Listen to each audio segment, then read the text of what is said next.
Hello children, how are you? In my last video, I gave you three properties, right? Now today I'm going to start the fourth one, right? There are 8 properties in that you should know very nicely, which will help you to solving the problem from the exercises in your chemistry, right?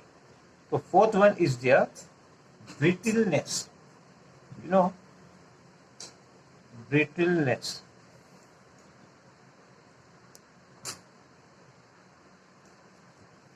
What is this brittleness means? What's the properties in that? Ionic compounds are brittle, right? Brittle on applying the pressure ions of the like charges and come closer to each other like that.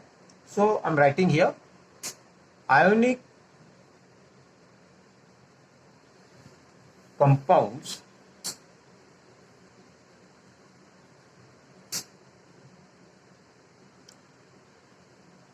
are brittle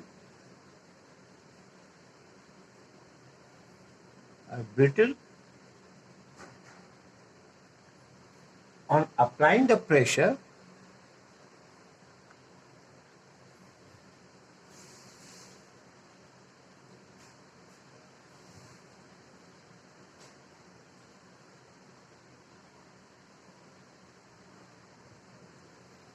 of like charges, or you can say the like of the ions of like charges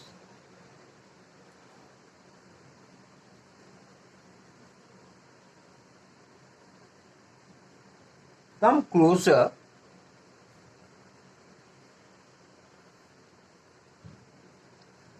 right, come closer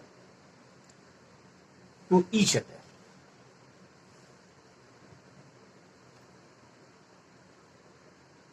And what happens there? Since like charges repel each other, as you know, since like charges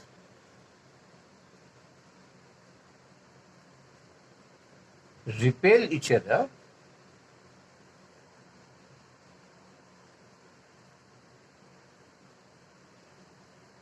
the sliding of ions due to pressure,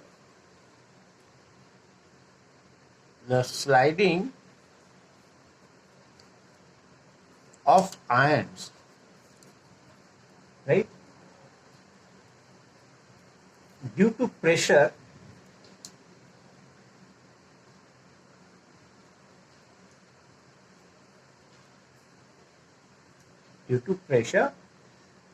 cause the ions of like charges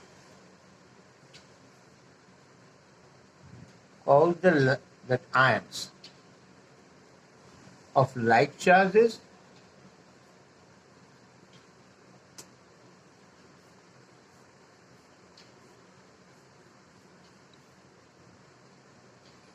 to repel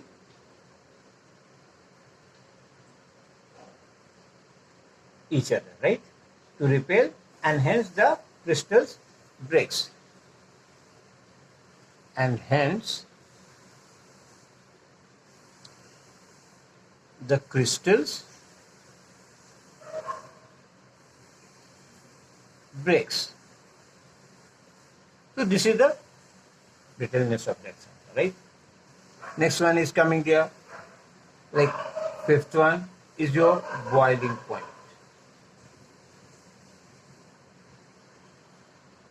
You could say the boiling point or the melting point also.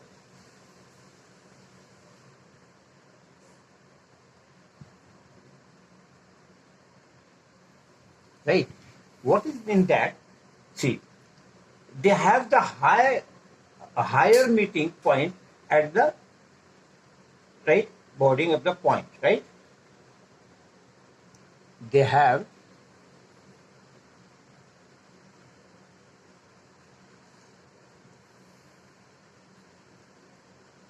the higher melting point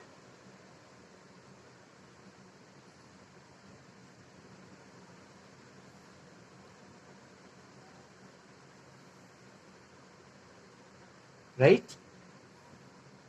melting point and boiling point,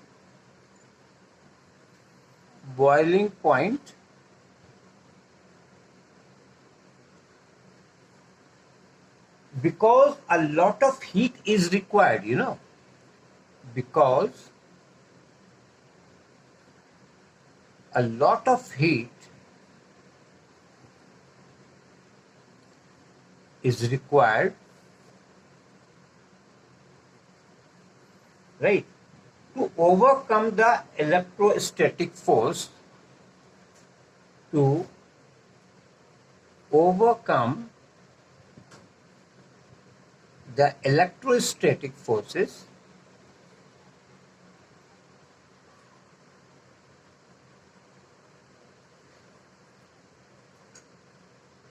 right, of the attraction. Is it clear? So these are the different properties are there. Number 6. In 6th one, I'm going to give you solubility.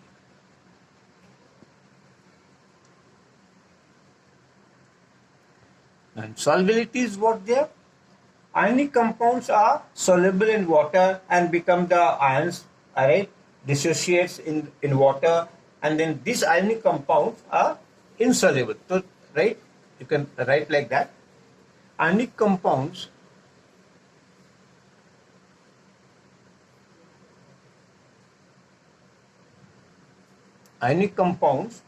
are soluble in water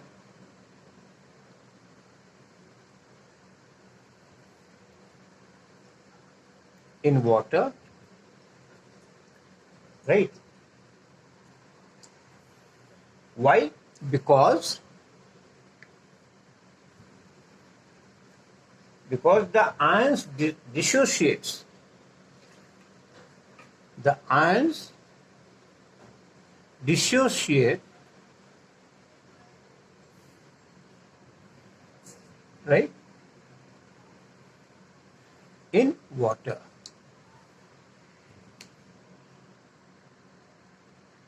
Right? When it's dissociated in water, so what happens there? Ionic compounds are insoluble in organic solvent. That you know. So you can write ionic compounds, right, are insoluble in organic solvent, are insoluble in organic solvent,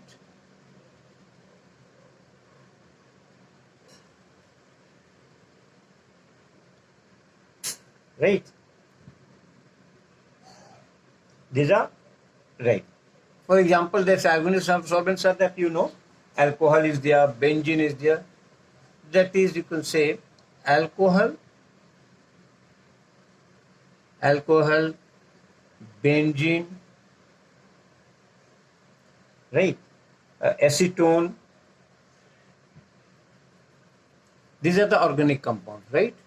Etc. So these are right. Now, 7th one is there.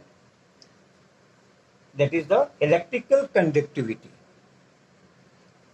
Electrical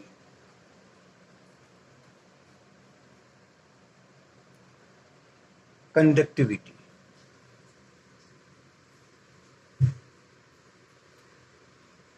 In that, what happened there in electrical conductivity? You know, ionic compounds are the good conductors, as you know, of the electricity. Ionic compounds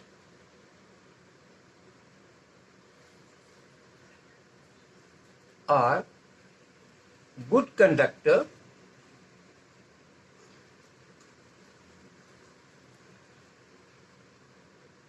of electricity,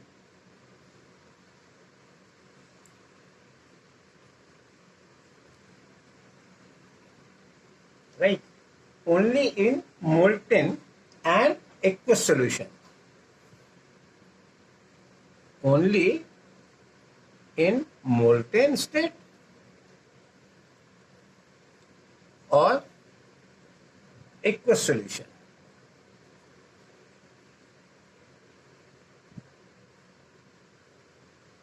Right? These are them. So this is free electrons. This is free electrons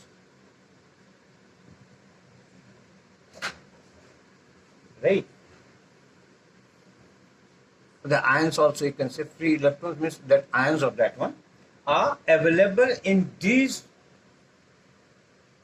are available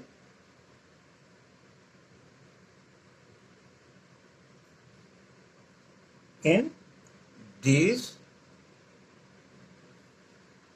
two states, right?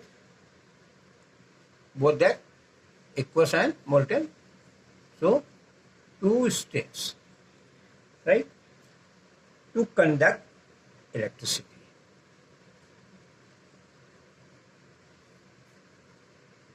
To conduct electricity.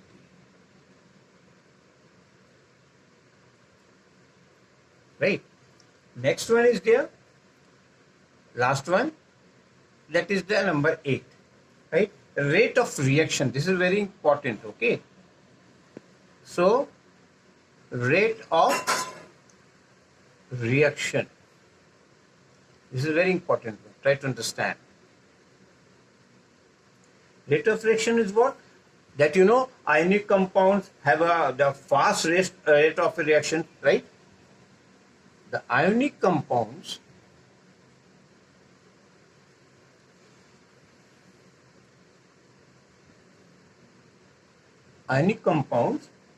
have a fast rate of reaction, have a fast rate of reaction, right? Because why they are so fast in that reaction? Because in solution form,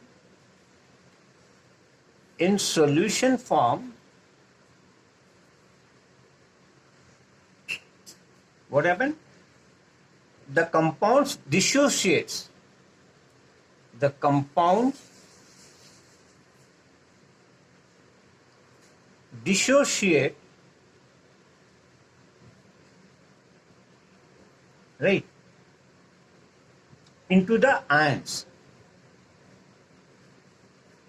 Into the ions form, right? And the compound, when it's dissociation ion, which recombine to form, which recompound, right? Which recompound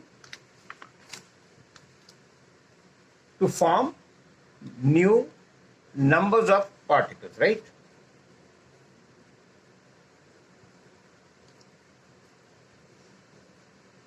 To form number of particles. This is that conductivity, I mean electrical conductivity. You see what happens there.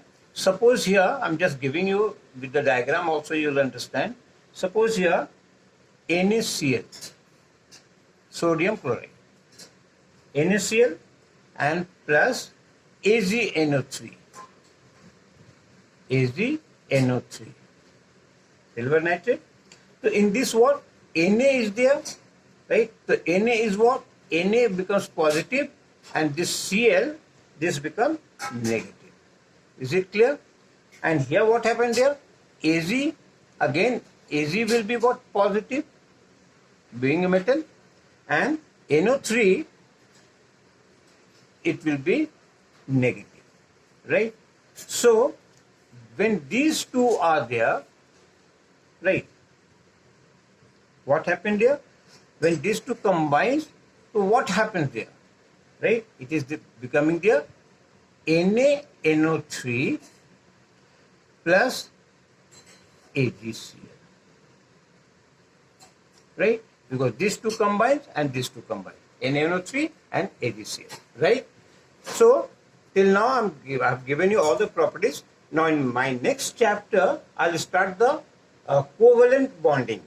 Children, thank you.